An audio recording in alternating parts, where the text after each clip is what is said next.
십자가에 못 박히신 것이라. 백성들과 족속과 방언과 나라 중에서 사람들이 그 시체를 사흘 반 동안을 보며 무덤에 장사하지 못하게 하리로다.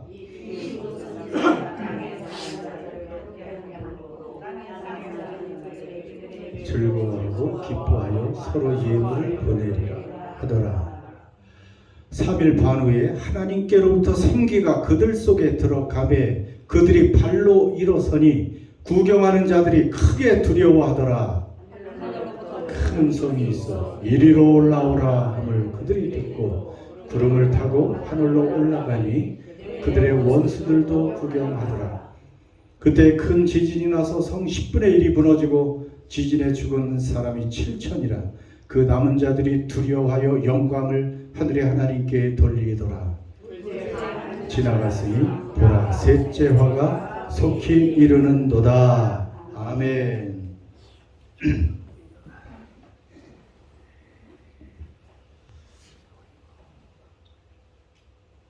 요한계시록을 지금 우리 교회가 벌써 오늘 11장 중반까지 와 있습니다. 요한계시록은 쉽지 않아서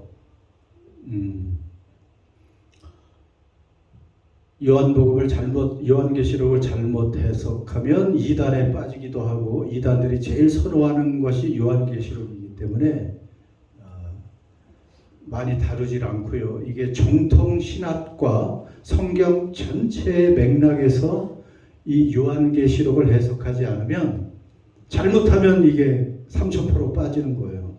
이단이 되는 겁니다. 왜냐하면 여기 상징이 굉장히 많아요. 상징, 그림, 언어, 환상 뭐 이런 것들이 많아가지고 그게 잘못하면, 잘 모르면 코에 걸면 코걸이, 귀에 걸면 귀걸이 이런 식으로 대충 넘어갈 수 있고요. 근데 마지막 시대에 우리가 지금은 말세에서도 말세입니다.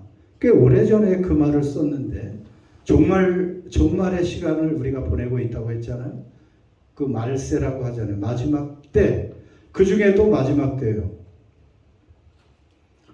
어제도 드디어 이스라엘과 미국이 이란을 공격했어요.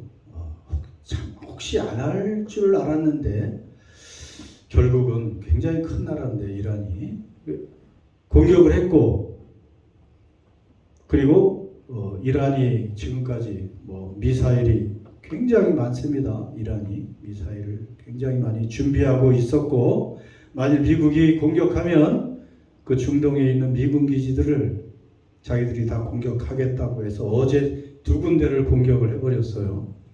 그 이란이 주장하기는 미군 200명이 사상을 당했다, 최소한. 자기들은 그렇게. 진짜 미군이 그렇게 이제 공격받으면 미국과 이스라엘은 더 광범위하게 이제 이란을 공격할 가능성이 크고, 이미 호르무즈 해협은 봉쇄가 됐습니다. 몇 시간 전에. 거기서 세계 석유가 20%가 30% 정도가 거기를 통해서 오기 때문에 여러분 기름을 미리 사 놓으셨어야 되는데 조금 당분간 올라갈 수 있습니다. 올라갈 수밖에 없어요. 호르무즈 해협을 봉쇄하면. 자, 이렇게 아무튼 지금 세상은 우크라이나와 러시아 전쟁은 끝이 없고, 이제 미국이 이제 여기를 마지막으로 치고 각자 도생의 시대이기 때문에 이제 전쟁은 얼마든지 쉽게 일어납니다. 이제 우리는 뉴질랜드 멀찍이 떨어져서 살아가지고 우리는 괜찮겠지 할 수도 있지만, 그러나 모릅니다. 하나님의 마지막 그때가 언제인지. 언제, 지금 계시록에 여러 가지 징조들이 계속 있어 왔고, 이제 다음 시간에 7째 나팔 재앙에 관해서 설교를 하게 되는데, 7째 나팔 재앙이 사실은 끝이에요. 그 안에 7 대접이 들어있지만 나팔 안에 들어있는 거예요. 마지막 7째 나팔 안에 7개의 대접들이 하나하나 떨어져 나가면서 이제 하나님의 예수님의 재림이 가까이 오는 것입니다. 그래서 여러분 우리는 이 시대에 저는 요한계시록을 이렇게 읽고 설교하는 게 얼마나 감사한지 몰라요. 이걸 다른 어떤 성경보다도 이것을 읽게 되니까 주님의 재림에 관해서 더 많이 생각하게 되고 세상에 지금 마지막 종말의 시대에 우리가 어떻게 성도와 교회가 살고 처신해야 되는지를 우리에게 알려주고 준비하기 때문에 준비가 안 되면 얼마나 안타깝습니까? 준비가 되어야 돼요. 주님 앞에 설 언제든지. 또 저 박종수 성도 하겠지만은 그렇게 빨리 갈 줄 본인도 몰랐어요. 본인도 모르고 3개월 전에 그때 처음으로 암 진단을 받았죠. 말기암. 그것도 이미 다른 장기로 전이가 된 상태. 그때까지도 모르고 있었지요. 그리고 혹시 요즘 의술이 좋으니까 치료될 줄 알았지만, 자, 그러나 그것으로 준비되는 게 중요한 게 아니라 아무리 건강하면 뭐해? 다 시간이 가면 다 우리 이미 나타났잖아요. 그날을. 아무도 피할 수가 없는 그날을. 그래서 언제든지 그날을 우리는 준비해야 되지 않겠습니까? 자, 그런데 그래서 요한계시록을 여러분 우리 같이 뭐 한 1년 정도 더 이상 이거를 하게 될 것 같아요. 조금씩 해야 되니까. 오늘도 조금 더 하려고 했는데 너무 이 상징들이 많아가지고 여러분 머리에 이게 다 들어가지 않을 것 같아. 물론 다 뭐 기억할 수는 없어요. 다만 교훈을 알고 깨어 있으면 되는 것입니다. 자, 7절에서 8절 이렇게 보면 이제 지난 주일과 1절에서 6절을 봤잖아요. 거기가 연결되는 것입니다. 그들이 그 증언을 마칠 때 무적행으로부터 올라오는 짐승이 그들과 더불어 전쟁을 일으켜 그들을 이기고 그들을 죽일 터인즉 그들의 시체가 큰 성길에 있으리니. 지금 누가 죽어요? 7절에 의하면 누가 죽습니까? 주어가 나오죠. 그들이 죽어요. 누구에게 죽어요? 짐승에게. 무적행으로부터 올라오는 짐승에게 전쟁을 일으켰는데 죽었다. 자, 근데 그들이 죽고 무적행에서 올라오는 짐승이 그들과 더불어 전쟁을 일으켰는데 이겼다. 조금 심각한 상황입니다. 그들이 누굽니까? 그들은 따라서 하세요. 두 증인. 지난주에 봤잖아. 두 증인이에요. 그들이 증언을 이제 마쳤어. 자, 두 증인은 누구라 그랬어요? 두 증인의 정체 지난주에 했는데 그것을 알면 천재지 천재. 잊어버리는 게 당연해. 그들이 누구냐 하면 3절 4절 여러분, 내가 나의 두 증인에게 권세를 주리니 그들이 굵은 베옷을 입고 1260일을 예언하리라. 그들은 이 땅에 주 앞에 서 있는 두 감람나무와 두 촛대니라. 여기서 또 명확하게 안 가르쳐 주죠. 두 증인이라고 그랬어요. 그들은. 그런데 그 두 증인은 또 누구예요? 4절에 보면 두 감람나무와 두 촛대다. 아니, 두 증인을 좀 알려고 했더니 더 헷갈리네. 두 증인의 정체는 두 감람나무와 두 촛대래요. 촛대는 뭐라 그랬어요? 계시록에서. 촛대는 두자. 교회. 촛대는 교회를 말하는 거예요. 촛대는 교회. 이는 증인의 숫자라 그랬죠. 증인. 재판할 때 증인이 되려면 최소한 두 사람이 옳고 그름을 말해야 되는 거예요. 그래서 그러니까 두 증인은 두 감람나무 두 촛대 다 두 증인은 증언하는 교회. 하나님의 말씀을 대언하고 예언하고 증언하는 교회를 얘기하는 거예요. 근데 왜 또 두 감람나무라고 얘기했어요? 스가랴를 배경으로 해서 감람나무는 올리브나무, 감람기름, 올리브 기름을 얘기해요. 왕과 제사장에게 기름을 붓니다. 왕과 제사장. 그래서 지난 여호수아 스룹바벨 얘기도 했죠. 그래서 두 감람나무는 사실은 기름 부음을 받은 스룹바벨과 여호수아 왕과 제사장을 얘기하는데, 결국은 왕 같은 제사장 역할을 하는 성도와 교회를 얘기하는 거예요. 이것도. 그러니까 또 감람나무는 기름 부음을 받았다는 건 성령 충만하다는 거라고 그랬죠. 자, 그래서 두 증인은 오늘날 성령의 충만함을 입고 이 땅에 왕 같은 제사장의 역할을 하면서 증언을 하는 교회가 바로 두 증인입니다. 좀 이해가 가십니까 이제? 그래서 그들이 그 증언을 마칠 때 그들은 두 증인이고, 그 두 증인은 사실은 성도와 교회라고 말할 수 있습니다. 근데 교회가 문제가 생겼어. 누구에게 지금 죽임을 당했어요? 무저갱에서 올라오는 짐승에게. 무저갱은 뭐라 그랬어요? 이제 무저갱도 나옵니다. 사실은 마귀와 그의 세력들이 임시로 거처하는 곳입니다. 거기서 들락날락 할 수 있어요. 하나님의 허락하에서.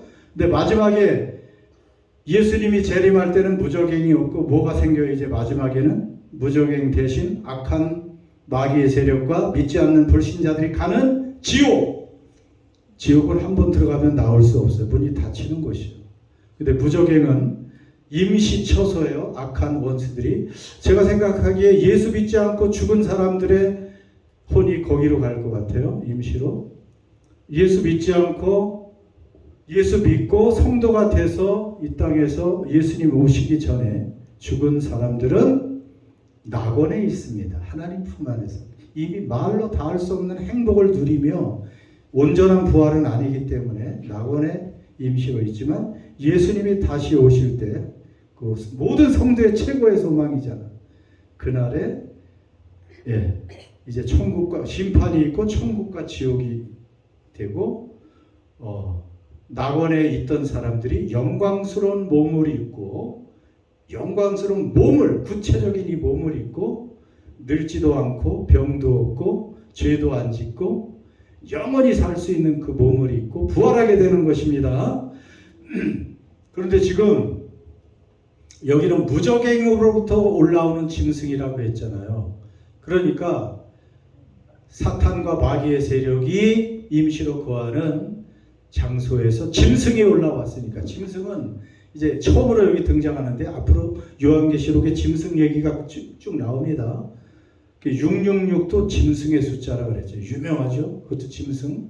머리에 10개의 뿔이 있고 뭐 이런 짐승들이 쭉 나오는데, 오늘 처음으로 짐승이 나왔어요. 근데 이게 악한 마귀에 속한 세력입니다. 쉽게 그냥 그렇게만 아시고, 그런데 어떻게 이 마귀의 수하에 있는 이 세력 중에 하나인 짐승에게 교회가 죽임을 당합니다.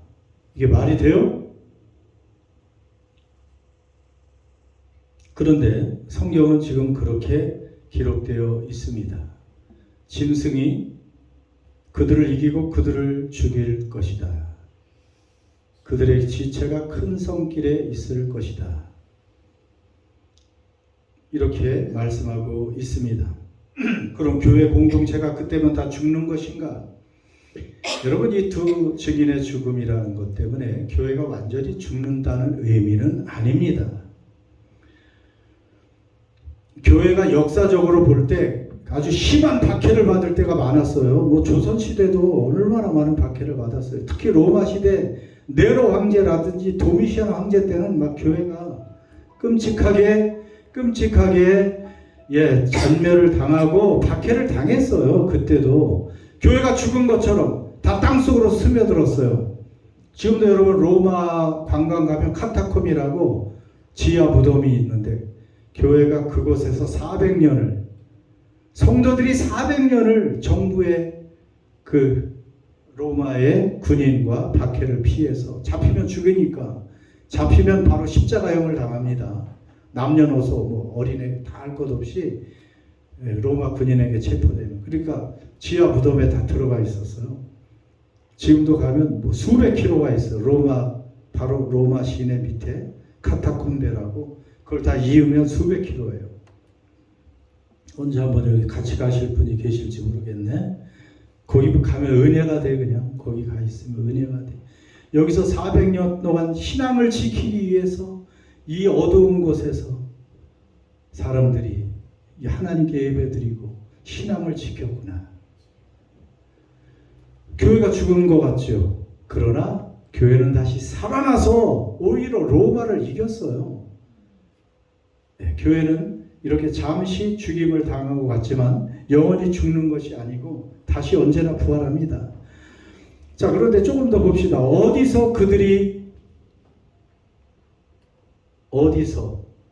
어디서 죽임을, 그 시체가 어디 있었어요?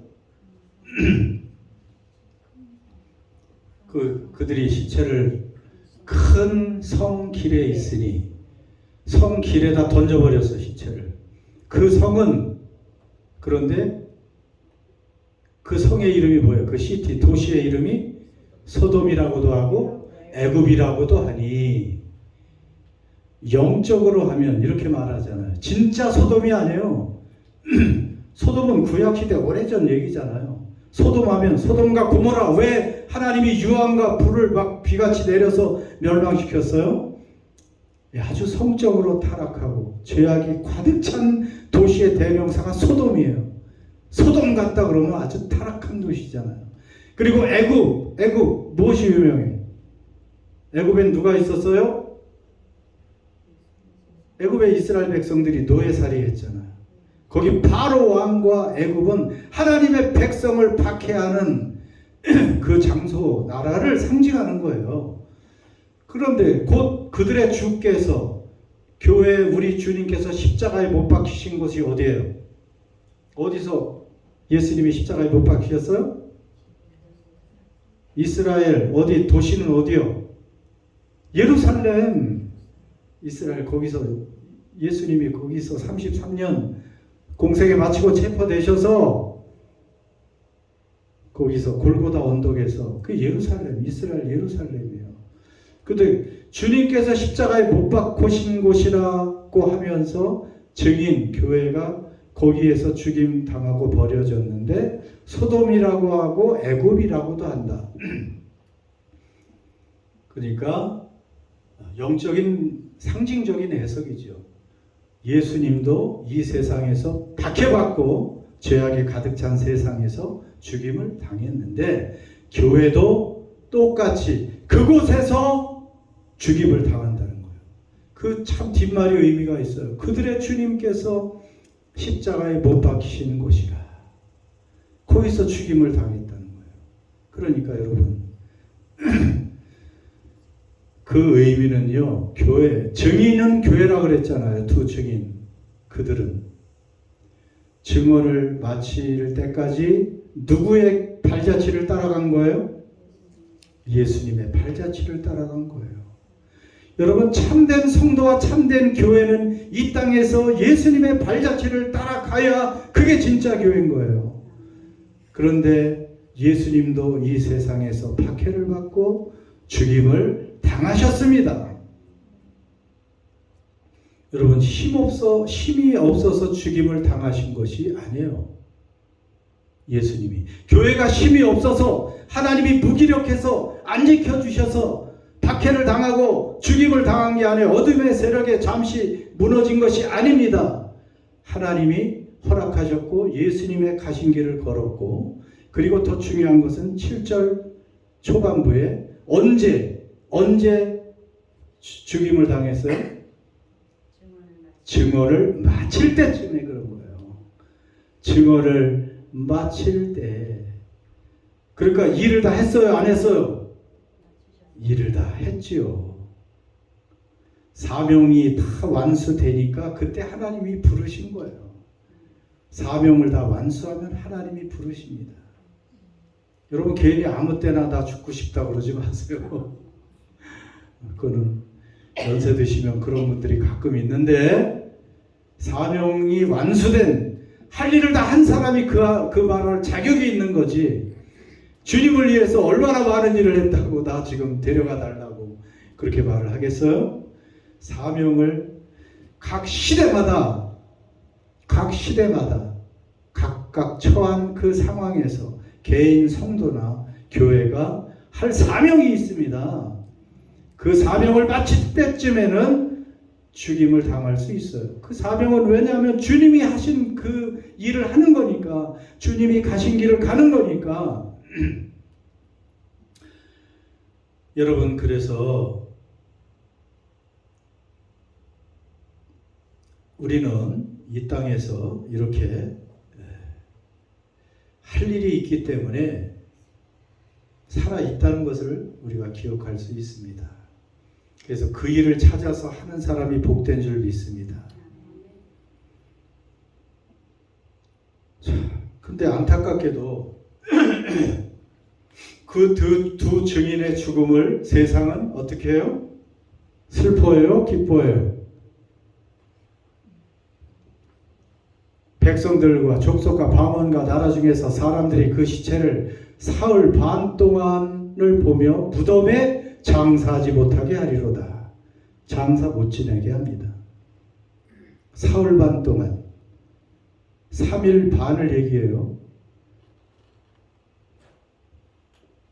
여러분, 장례식을 못하는 것, 그냥 시신을 내 동댕이 치는 것이 가장 망자, 고인에 대한 모독이지요.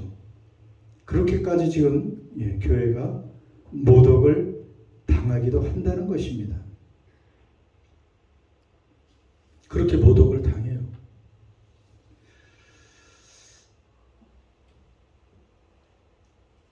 어떻게 그럴 수가 있을까? 그 이유가 뭘까요? 왜 그들이 그렇게 그 두 증인, 교회와 성도가 죽는 것을 기뻐하고 무덤에 장사 지내지 못하게 했을까요? 10절에 이유가 나와 있죠. 이 두 선지자가 어떻게 했어요? 땅에 사는 자들을 괴롭게 했다. 땅에 사는 자들은 믿지 않는 사람들을 얘기하는 거예요. 아까는 두 증인이라고 했고 또 두 선지자라고 말합니다. 같은 말이에요. 왜 선지자라고 했냐면 교회는 예언한다고 했어요. 이 두 증인이 정확히는 예언한다고 계시록에 나와 있고, 예언이라는 것은 미래에 될 일을 말하는 것이 아니고 하나님의 모든 뜻을 그대로 말하는 거라고 했어요.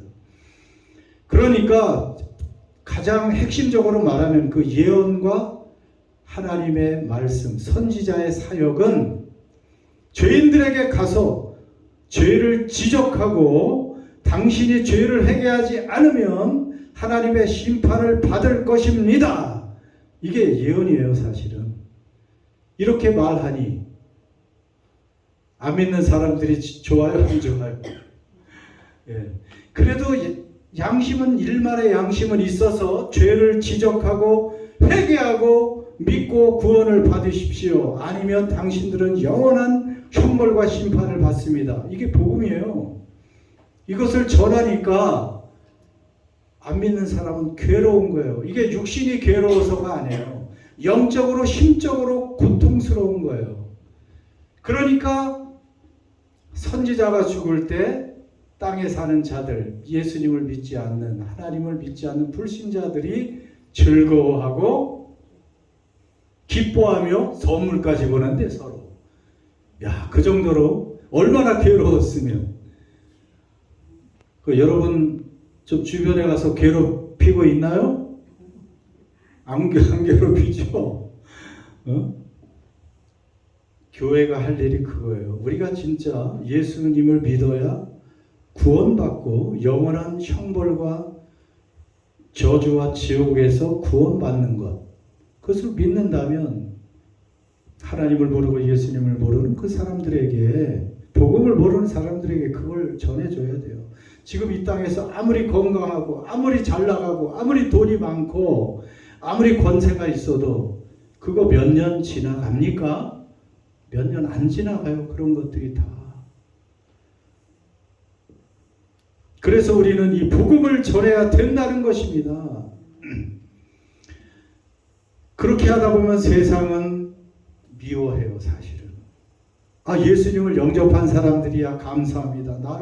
나에게 이 진리를 알려주셔서 이 세상 어떤 것보다도 중요한 생명을 허락해 주셔서 고맙습니다. 하지만 안 믿는 사람은 그냥 양심만 괴로운 거예요. 양심만 괴롭고 고통스러우니까 박해를 받을 수밖에 없는 것입니다. 그래서 여러분, 교회 잠시 죽음에 관해서 지금 이렇게 7, 8, 9, 10절 4절을 쭉 다루고 있어요. 이 죽음이라는 얘기를 자꾸 개인적으로나 뭐 교회적으로 그리스도인인데도 죽음이라는 얘기를 피하고 싶어요, 사람들은. 그리고 나하고 먼 이야기로 생각을 해. 뭐 죽음 아직 멀었지 나는. 100세 시대니까 막 따져가지고 아직도 계산해 보니까 몇십 년 더 남았네 막 이러고 계신데, 여러분, 죽음은 가까이에 있습니다. 언제나 가까이에 있어요. 저도 오늘 아침에 가서 어제 병실 그대로 아직 그 시체실에 넣질 않아가지고 병실에 그 앞에 또 환자도 있는데 커튼 쳐놓고 거기에 눕혀놨더라고. 가서 보려고 했더니 지퍼로 닫아놨어요. 시신이니까. 그 간호사한테 열어달라고 해서 잠깐 봤는데 뼈만 남아있죠. 그 아무 의식 없이 뭐 기도하고 왔지만은 아직 안 갔고 그때는 그리고 그 앞에 있는 분은 그것도 모르고 거기서 식사하고 계시더라고. 키 앉아는. 그건 좀 너무했어. 어떻게 그걸 빨리빨리 처리를 안 하고. 이 사람들은 좀 느리긴 느려요. 여러분, 죽음은 이렇게 가까이 있다는 것을 좀 다시 한번 생각하고, 그 사람 모습이나 내 모습이나 얼마 있다가 나도 그렇게, 저는 여러분의 모습이 다 그렇게 사실은 보여요. 지금 이렇게 잘 꾸미고 오셨지만은 시간이 가면 그냥 뼈만 남아가지고 다 눕게 돼 있어요. 누가 먼저 갈지 모르지만은, 그러나 그 죽음이 중요한 건 아니라는 것이죠.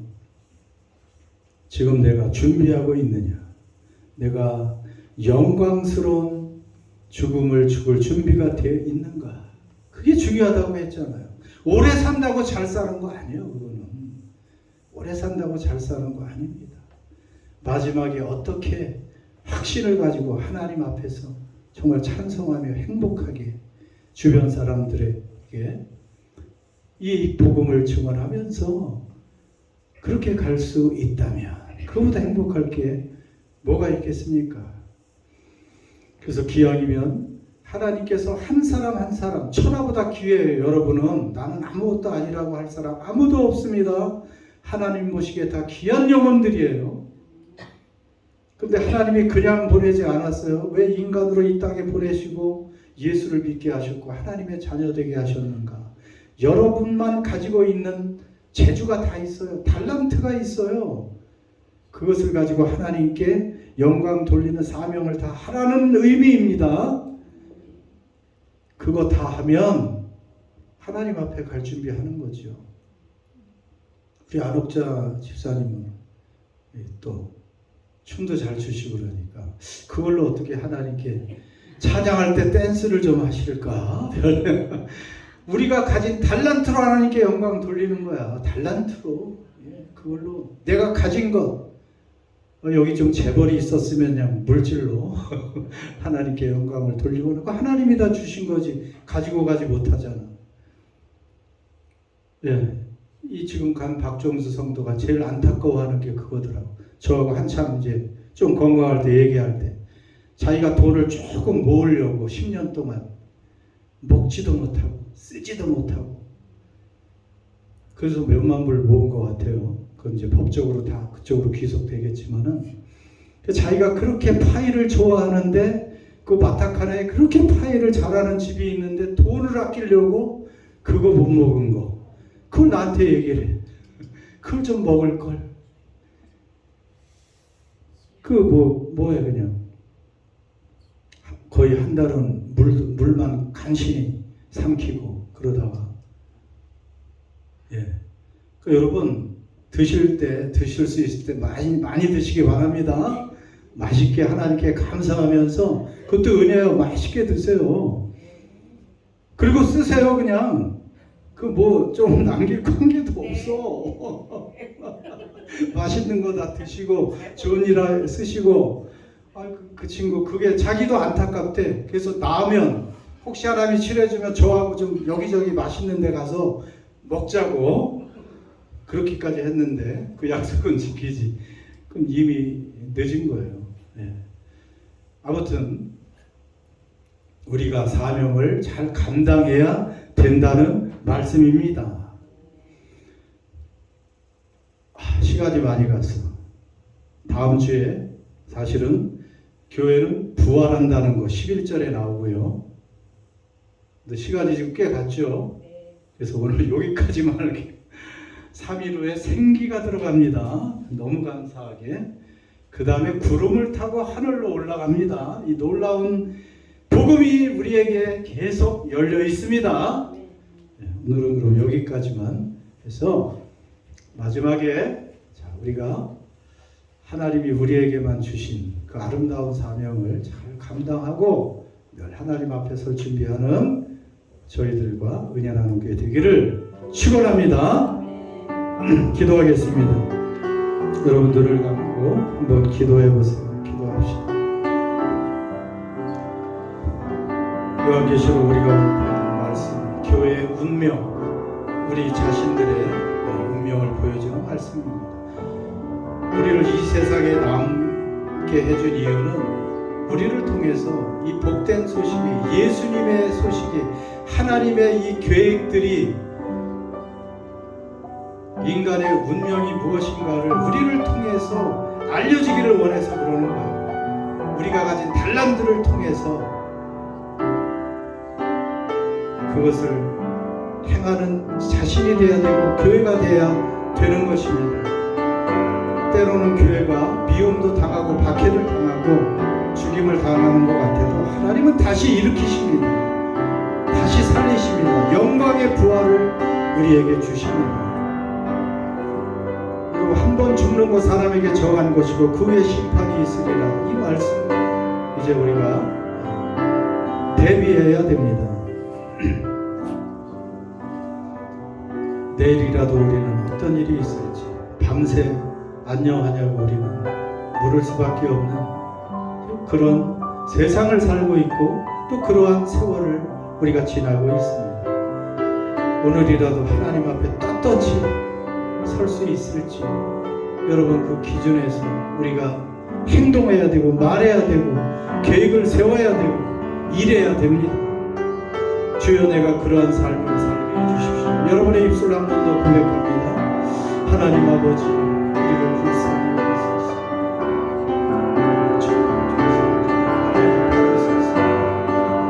아버지 받으소서.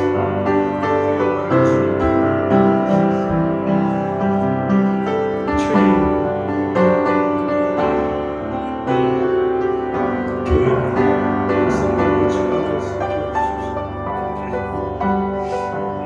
교회가 목숨 걸고 주십시오.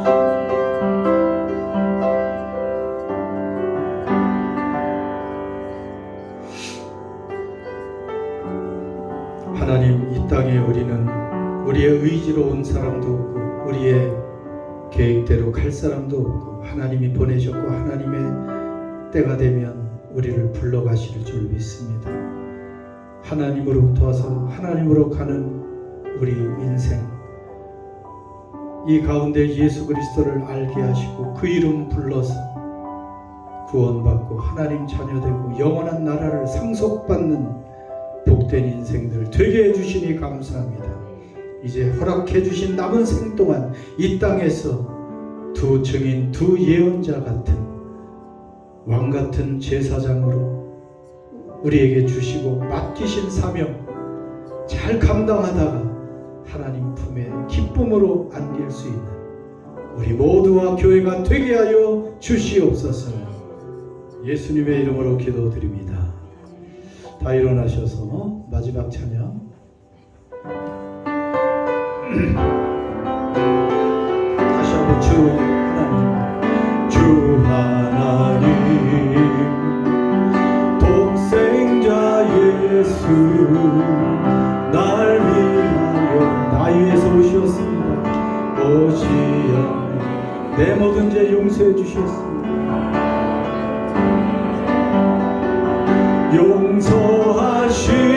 용서하시고 죽음에서 부활하신 나의 구세주 살아계신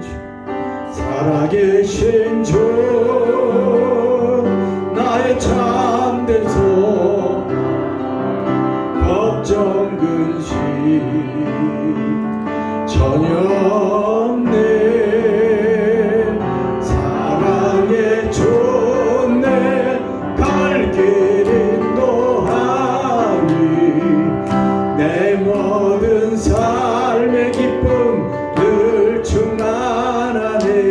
2절 주 안에서 거듭난 생명 도우시는 주의 사랑 참 기쁨과 확신 가지고 예수님의 오심을 믿으며 살아계신 주 나의 참된 소망 걱정 근심 전혀 없네. 사랑의 좋네 갈 길 인도하니 내 모든 삶의 기쁨 늘 충만하네. 2절까지만 하고 김진영 목사님 나오셔서 봉헌 및 축도 예배 마치겠습니다.